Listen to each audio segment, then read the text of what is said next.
If you enjoyed this program, please like and subscribe. The book of Hebrews is there to destroy Judaism. It's finished, done with. Now it's Christianity.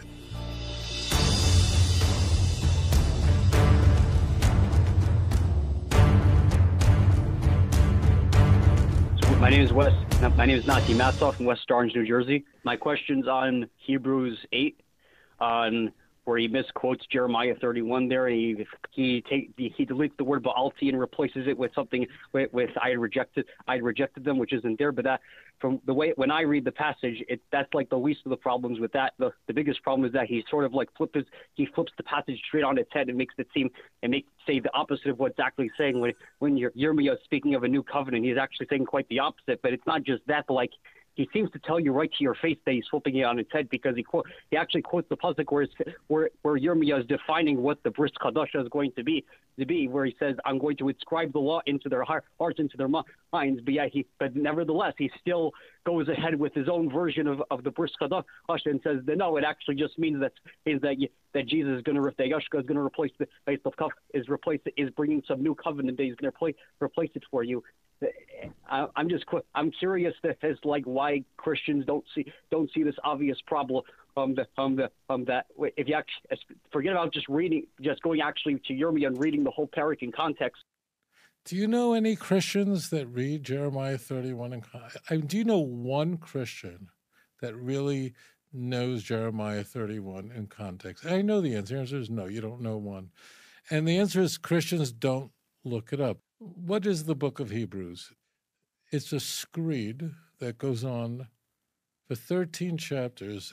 It's the longest argument against Judaism in all the Christian Bible. And in fact, that's how the book of Hebrews begins. The book of Hebrews starts off by saying that in the past, God spoke to our ancestors through the prophets in many ways, but in the last day, he's spoken by his Son, whom he anointed all things, through whom all made are. So he actually begins the whole book by saying, in the past, this is how, God spoke through the prophets of old, but now he's speaking through Jesus Christ. So it starts off, so the whole book of Hebrews, mitchila ad soifai, from its beginning to its end, is there to convey that Judaism is no longer valid, and it is all fulfilled in Jesus. And I will tell you that the reason I care about Christians, even those who curse me, is I know they're not reading Jeremiah in context. I know that. And that's why I spend a lot of time on air going through the passages themselves. Jeremiah 31, as in 30, is very committed to conveying that Israel is forever. The restoration of Klal Yisrael is in Jeremiah 30. The great tribulation of Jacob is in chapter 30. In Jeremiah 31, we have Jeremiah's opposition to vicarious atonement, which begins, and no Christian knows about it.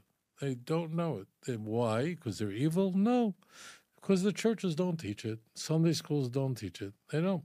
So you're absolutely correct. Hebrews not only changes a passage, Hebrews 8, verse 9, alters Jeremiah 31, where it says, "V'anochi ba'alti bom," I was their husband.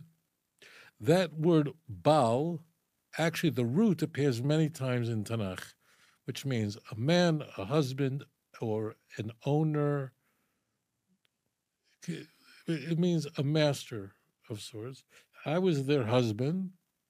That Ba'alti, that exact structure, only appears twice in Tanakh, both of them in Jeremiah. The earlier one is Jeremiah 30, verse 14. Hashem is saying, I am the husband of the children of Israel. This theme is not only in Jeremiah, but it's found all over Tanakh. Isaiah 54 is God is Israel's husband who has suffered miserably. That's what's going on. Do Christians pay attention? No, because they're obsessed with 53. Why? Because they're evil people? They're not evil at all. They just go to church, and this is what they hear in the pulpit, and they're told this. And Hebrews 8 ends by saying that which is old will disappear. That's the point. That Jesus is here to replace the old.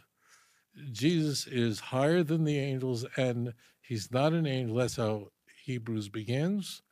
And why don't Christians take note of that when they say the angel Lord in the Hebrew Bible is Jesus, when the book of Hebrews begins by saying it's not the case? Greater than Moses, Joshua, Jesus is our Sabbath, he's our high priest, because he's replacing everything. Incidentally, unlike the Gospels, the book of Hebrews was written before the war with Rome. That means Judaism really posed competition. Probably the safest date for Hebrews, let's just say it's written, let's say 64. But it's certainly written before 66. It's certainly before 70, because the temple is operating in its full order. And the book of Hebrews is there to convey that in the past, God spoke to the ancestors. Look at the first verse of Hebrews. Take the whole book of Hebrews, verse 1 and 2 and 3. Just read it. He's saying it. In the past, God spoke to you through the prophets. That's how things went on in the past. But now we got a whole new ball game. That's how it starts. And unlike Paul's letters, Paul is a very temperamental person. So Paul could be speaking in one direction and he'll just shoot off into another direction completely. It's the way he wrote. That was his style. The Hebrews is written very differently. It's highly systematic. So Hebrews doesn't care about what it actually says in Jeremiah 31. That God would prepare our hearts, that people would turn back to Torah, that in those days no one will have to teach anyone about God, for they shall all know me, from the least of them to the greatest of them, declares the Lord. And then afterwards says, look up at the sky, you see the sun, you see the stars, the moon. If these signs will pass before me, if the very foundation of the earth could be, so will I cast off Israel. So Jeremiah 31 is committed to conveying that Israel is forever and can never be destroyed. That's the whole point of it.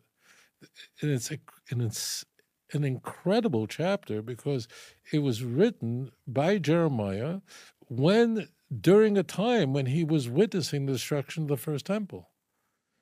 How he did it, I have no idea. He's a very difficult prophet to understand how he held his stuff together. And Jeremiah was a prophet for a very long time. He was a prophet for 41 years, from the age of 15 to the age of 56. A very long time.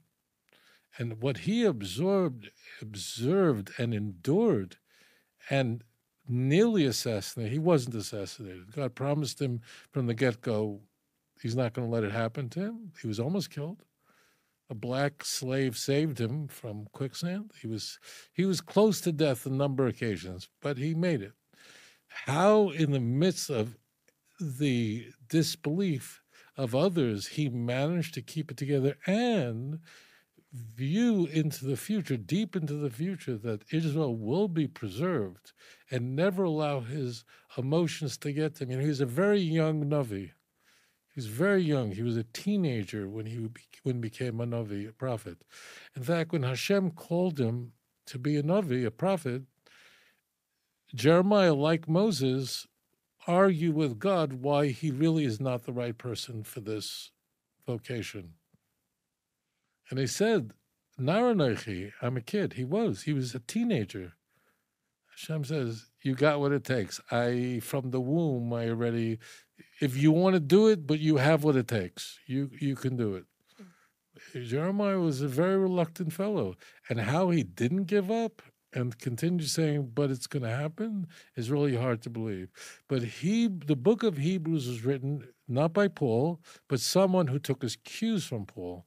Because Paul's letters are done by 60. Everything Paul wrote was during the 50s, right? So this is just a few years later. So it's Pauline in its ideas. And the book of Hebrews is lahashmid ulahareg. The book of Hebrews is there to destroy Judaism. It's done away with. It's finished. Done with. Now it's Christianity. And that's how things are being fulfilled. And Hebrews 8 is not an exception to that. How could Jesus be a high priest? It's after the order of Melchizedek. What does that mean? Hebrews can care less, and Christians don't care. Why aren't they care? Because they're not learning Genesis 14. Not learning about what's the blessing of Melchizedek they gave to Abraham to defeat his enemies. Read the context. They don't. Why? Because it's just the way it is. They don't.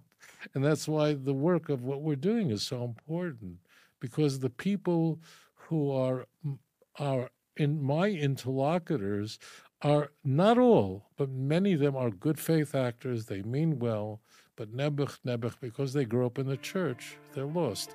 And it's our job to bring them the light of Torah, and may we see the coming of the true Mashiach,